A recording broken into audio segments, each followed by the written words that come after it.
नमस्कार। कुरुक्षेत्र में है आप, जिसका फैलाव वहाँ तक है जहाँ तक सूर्य की किरणें पहुँचती है। जहाँ ना कोई नीति है ना कोई नियम है। जहाँ ना सूर्योदय के साथ युद्ध आरंभ होता है, ना ही सूर्यास्त के साथ युद्ध समाप्ति की घोषणा होती है। जहाँ कोई भी किसी भी क्षण अपने राजनीतिक साम दाम दंड भेद का भरपूर इस्तेमाल कर राजनीतिक विजय पताका फहरा सकता है, साथ ही साथ राजनीतिक ज़मीन पर कब्जा काम कर सकता है।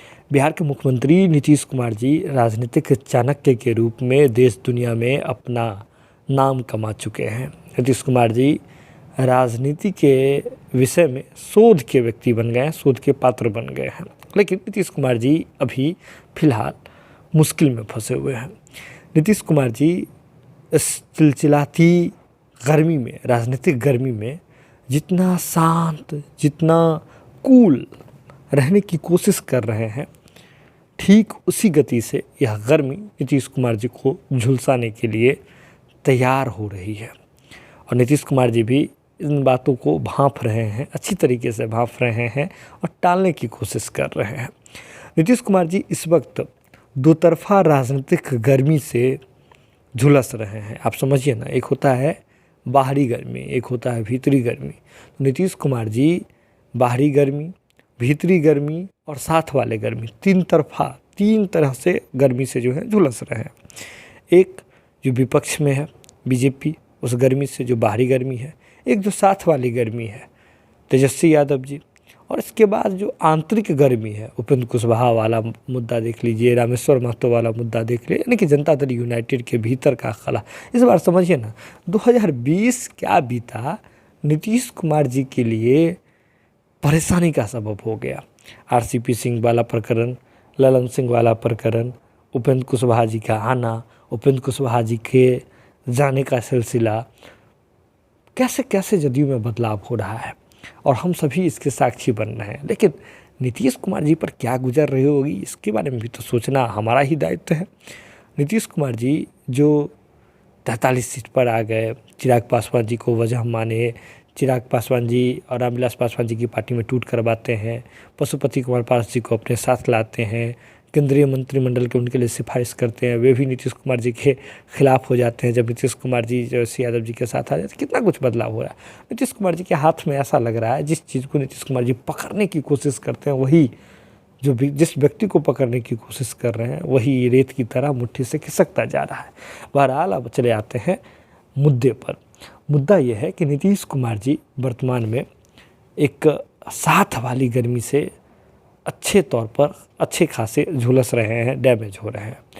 तेजस्वी यादव जी, एक डील की बात जो है बिहार की राजनीति में काफ़ी तेज़ी से चल रही है, और यह डील की बात यह क्या हुई थी नीतीश कुमार जी और लालू प्रसाद यादव जी में, यही दो व्यक्ति जानते हैं। लेकिन राजनीति में यह बात, एक होता है ना कि किसी बारे में जिस बारे में आप जानते भी नहीं हैं, झूठ को ही, एक कहावत है कि झूठ को ही अगर जोर से और बार बार कहा जाए ना तो वो सच लगने लगती है।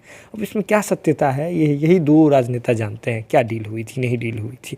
लेकिन राजनीति में इस बात की चर्चा होने लगी है कि नीतीश कुमार जी ने, इसके पीछे बहुत सारे वजह भी हैं। समय समय पर लोग भी आकर के अलग अलग दलों से, जो लालू प्रसाद यादव जी के काफ़ी करीबी हैं, नीतीश कुमार जी के काफ़ी करीबी हैं, ये लोग भी बोलने लगे। जब उपेंद्र कुशवाहा जी भी नीतीश कुमार जी पर यह दबाव डालते हैं कि साथ में बैठ करके क्या कुछ बात हुई थी आरजेडी से, उस बात को क्लियर करना था, ये भी उपेंद्र कुशवाहा जी कहे थे प्रेस कॉन्फ्रेंस में। यानी कि कुल मिलाकर बात डील पर अटक जाती है। डील के मुताबिक, जो राजनीतिक गलियारों में जो चर्चा है उसके मुताबिक, कि नीतीश कुमार जी ने वादा किया था तेजस्वी यादव जी को मुख्यमंत्री बनाने का। लेकिन बात समझिए, ये चीज़ें नीतीश कुमार जी ने फिलहाल के लिए टाल दिया है। नीतीश कुमार जी समाधान यात्रा पर हैं, लेकिन नीतीश कुमार जी समाधान फिलहाल अपनी मुसीबतों का निकाल पाने में सक्षम नहीं दिख रहे हैं। अब देखिए ना, बिहार में मंत्रिमंडल का विस्तार गले का फांस बनता हुआ नजर आ रहा है। बिहार के मुख्यमंत्री नीतीश कुमार जी ने जैसे ही मुख्यमंत्री का इस बार पद संभाला, यानी कि जब आरजेडी के साथ आए, 2020 में चुनाव के बाद नहीं, जब आरजेडी के साथ आए, यानी कि बीच में बिना चुनाव के जब ये दोबारा मुख्यमंत्री बने 2020 के बाद, तब तेजस्वी यादव जी बिहार के मुख्यमंत्री बने और उस समय मंत्रिमंडल का गठन हुआ। लेकिन गठन होने के साथ ही नीतीश कुमार जी ने आरजेडी कोटे से आने वाले मंत्रियों का विकेट गिराना शुरू कर दिया था। वजह थी नीतीश कुमार जी की असहजता। और ऐसे में हमने देखा कि कैसे मास्टर कार्तिकेय का विकेट गिरता है। आरजेडी के कदावर नेता जो हैं वे थे मास्टर कार्तिकेय, पटना स्नातक क्षेत्र से कैसे जीत करके आए थे। अनंत सिंह के राइट हैंड माने जाते हैं मास्टर कार्तिकेय, उनका विकेट गिर जाता है। सुधाकर सिंह वाला विकेट, और सुधाकर सिंह वाला विकेट गिरने के बाद ही कैसे समय समय पर सुधाकर सिंह जी आग बबूले होते नीतीश कुमार के खिलाफ, ये भी हम देख रहे हैं। लेकिन जब नीतीश कुमार जी बिहार यात्रा पर निकल जाते हैं, बिहार में समाधान यात्रा पर निकलते हैं, उसके बाद जो आरजेडी से बम फूटना शुरू होता है, सुधाकर सिंह ले लीजिए, चाहे आप गया वाले यादव जी को ले लीजिए जो मंत्री हैं, आलोक मेहता जी को ले लीजिए, शिक्षा मंत्री जी को ले लीजिए, प्रोफेसर चंद्रशेखर, नीतीश कुमार जी को असहज करने का कोई कमी कसर नहीं छोड़ा जाता है। लेकिन इसी बीच उपेंद्र कुशवाहा जी एक अलग खोल देते हैं अपना पिटारा, डिप्टी सीएम वाला। नीतीश कुमार जी को खारिज करना पड़ जाता है कि कहाँ से डिप्टी सीएम की बात आ जाती है। लेकिन उस समय एक बात समझिए, नीतीश कुमार जी ने डिप्टी सीएम वाली बात जो खारिज की, वह सिर्फ नीतीश कुमार जी की मंशा नहीं थी।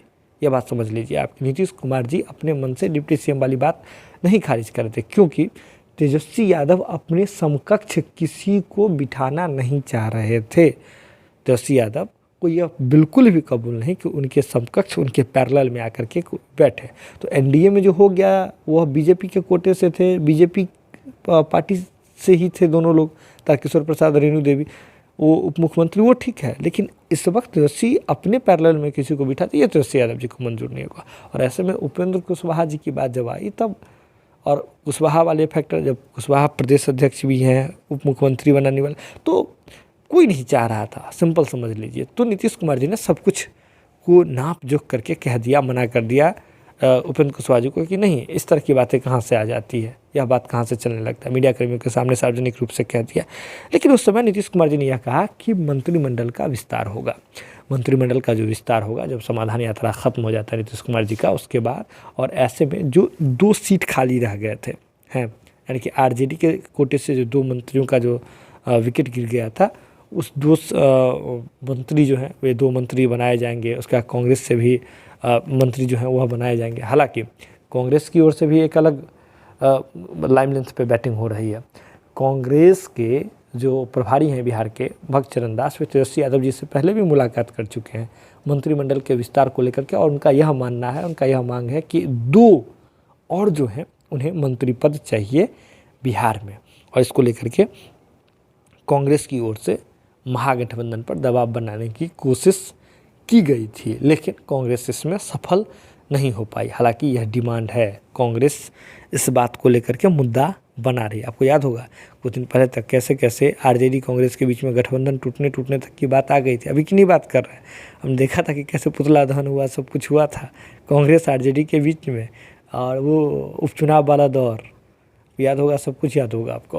लेकिन अभी चलते हैं इस अभी वर्तमान वाले मुद्दे पर। तो भक्त चरण दास तेजस्वी यादव जी से मुलाकात किए थे और उन्होंने 2 मंत्री पद की उन्होंने मांग की थी, लेकिन तेजस्वी यादव जी ने हालिया बयान दे करके मंत्रिमंडल विस्तार के संभावनाओं पर ही विराम चिन्ह लगा दिया। उन्होंने कहा कि मंत्रिमंडल का विस्तार आप लोग कहाँ से ले आते हैं, अभी कोई मंत्रिमंडल का विस्तार नहीं होना है। बात समझिए। अब आप समझ रहे होंगे, नीतीश कुमार जी ने कह दिया मंत्रिमंडल का विस्तार होना है, तेजस्वी यादव कह रहे हैं मंत्रिमंडल का विस्तार नहीं होना है, तो ये सही उहापोह की स्थिति होगी। लेकिन कुछ इसके पीछे एक अलग रणनीति है। तेजस्वी यादव जी चाह रहे हैं कि मंत्रिमंडल का विस्तार हो, लेकिन तब जब उनके पास मुख्यमंत्री की कुर्सी आ जाए। यानी कि अगर नीतीश कुमार जी मंत्रिमंडल का विस्तार कर लेते हैं तो यह एक संदेश के रूप में हो जाएगा कि नीतीश कुमार जी ही सरकार चलाएंगे 2025 तक, बीच में कुछ भी नहीं होना है। और ऐसा तेजस्वी यादव जी बिल्कुल नहीं चाहते हैं, और इसलिए उन्होंने मंत्रिमंडल के विस्तार वाली बात जो है या उसकी संभावना पर उन्होंने इनकार कर दिया है। और ऐसे में कांग्रेस की ओर से भी अब ऐसा बात हो, कांग्रेस इसमें कुछ नहीं बोले, यह भला कैसे हो सकता है। तो कांग्रेस के जो नए प्रदेश अध्यक्ष बने हैं अखिलेश जी, तो उन्होंने भी इस मंत्रिमंडल का विस्तार होगा या ना होगा, इस पर संभावनाएं जो चल रही थी, इस पर उन्होंने टीका टिप्पणी शुरू कर दी है। उन्होंने कहा है कि मंत्रिमंडल का विस्तार हो बिहार में, और उन्हें जो है यानी कि कांग्रेस को अब सम्मान दिया जाए। यानी कि इसके पीछे उन्होंने यह वजह बताई है कि बिहार में मंत्री पद का जो बंटवारा हुआ है महागठबंधन के आपसी दलों में, घटक दलों में, वह ठीक से नहीं हुआ है। तो उस रेशियो को ध्यान में रखते हुए, विधायकों के ताकतों को ध्यान में रखते हुए एक फॉर्मूला के आधार पर बंटवारा हो, ऐसा कांग्रेस के प्रदेश अध्यक्ष, बिहार प्रदेश अध्यक्ष ने मांग कर दिया। हालांकि कांग्रेस की मांग पर कितना यह दिया जाएगा तेजस्वी यादव जी के द्वारा या फिर नीतीश कुमार जी के द्वारा, ये आने वाले समय में देखा जाएगा। लेकिन अब आपको बताते हैं, जैसे ही तेजस्वी यादव जी ने यह इनकार किया तो तेजस्वी यादव जी ने अपने रणनीति के तहत इनकार कर दिया। लेकिन कांग्रेस की ओर से एक बयान आया है, यह बयान बेहद इंटरेस्टिंग है। कांग्रेस की ओर से एक बयान आता है जिसमें यह कहा जाता है कि तेजस्वी यादव जी उप मुख्यमंत्री के रूप में ऐसी अपनी व्यक्तिगत सोच रखते होंगे कि अभी बिहार में मंत्रिमंडल का विस्तार नहीं होना चाहिए, लेकिन मंत्रिमंडल का विस्तार जो है वह मुख्यमंत्री के कार्यक्षेत्र में है, मुख्यमंत्री के हाथों में। यानी कि समझ लीजिए, कांग्रेस ने यह बात कही है बिहार कांग्रेस में कि तेजस्वी यादव जो कह रहे हैं वह उनका व्यक्तिगत चीज़ हो सकता है, लेकिन मंत्रिमंडल का विस्तार का जो भी मामला होता है वह तो मुख्यमंत्री के कार्यक्षेत्र में, मुख्यमंत्री के अधीन है, मुख्यमंत्री के हाथ में है, तो इस पर तो मुख्यमंत्री फैसला लेंगे। बात समझ लीजिए, यहाँ कांग्रेस ने एक बड़ा गेम खेल दिया। जैसे ही तेजस्वी यादव जी के को देखा कि वे एक दूरदृष्टि रख रहे हैं कि मुख्यमंत्री बनेंगे तब होगा, इन तमाम चीज़ों पे, तो कांग्रेस इस लफड़े से बचते हुए धड़ाक से पाला बदल करके नीतीश कुमार जी के साथ ले ली। उनका मुख्यमंत्री आप जब बनिएगा तब ना, अभी तो मुख्यमंत्री तो नीतीश कुमार जी हैं, उनके हाथों में मंत्रिमंडल विस्तार की बात है, तो उस पर तो निर्णय मुख्यमंत्री जी को लेना है। और तेजस्वी यादव जी के बयान को उन्होंने यह बता दिया कि उन उप मुख्यमंत्री के रूप में उनकी व्यक्तिगत सोच हो सकती है। बात समझिए, यहाँ तेजस्वी यादव जी को कैसे उन्होंने पिन किया है कांग्रेस ने, और नीतीश कुमार जी के तरफ जा कर के कैसे उन्होंने बैटिंग कर दी है कांग्रेस ने, यह बेहद जो है एक सधी रणनीति और राजनीति का उदाहरण है। देखिए, सजग रहिए, कब किधर कौन चौका छक्का जड़ दे, कब किधर से गिल्ली जो है वह उखड़ जाए, यह राजनीति में कोई नहीं कह सकता है। तो आप भी सजग रहिए। खबर देख लिया तो इसको शेयर कर लीजिए, और शेयर करके सब्सक्राइब नहीं किए तो सब्सक्राइब कर लीजिए। सोशल मीडिया के प्लेटफॉर्म पर देख रहे हैं, फॉलो कर लीजिए, और क्या कहें, बस जुड़े रहिए जनता टॉकीज के साथ। बहुत बहुत धन्यवाद।